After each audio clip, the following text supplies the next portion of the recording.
Kilauea Volcano in Hawaii still remains in a state of elevated unrest. Earthquake activity has remained concentrated under the southern part of the Kilauea caldera, southwest rift zone, and even some earthquakes have been measured on the upper east rift zone. A small swarm of around 24 earthquakes or so, between 1 to 3 kilometers deep, shook Kilauea's upper east rift zone between Puhimau and Hi'iaka crater in the morning of the 21st of November 2023.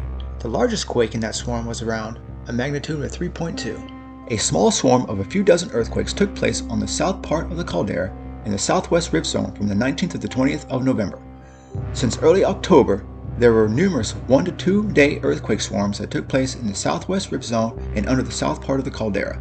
Most were at depths of 0.5 to 3 kilometers deep and less than 2.5 in magnitude. This area just southwest of Kilauea caldera is where the magma intrusion is happening. These rings show where the uplift is taking place.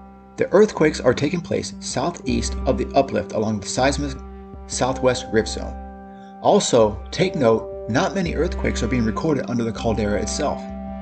I want to bring your attention to this part of the southwest rift zone. There have been many recent earthquakes that have been taking place under the Kamaka Hills, measuring less than magnitude 2.5 and at depths of 0.5 to 3 kilometers. The Kamaka Hills is where the Kauai fault merges with the southwest rift zone. The last eruption may have taken place here in the late 1700s or early 1800s.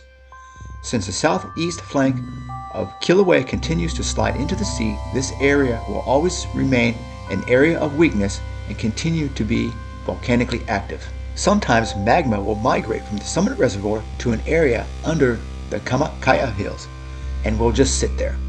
Another intrusion eventually may push the older magma out in the form of an eruption. Summit tilt has been going up and down since October, but the general direction is net inflation at the summit. The Sandhills tilt meter, however, has recorded sharp inflation on the 10th of November with a slowdown from the 15th to the 18th of November and increased again on the 19th and continuing as of this writing. Kilauea can erupt at any given moment with a 1-hour notice.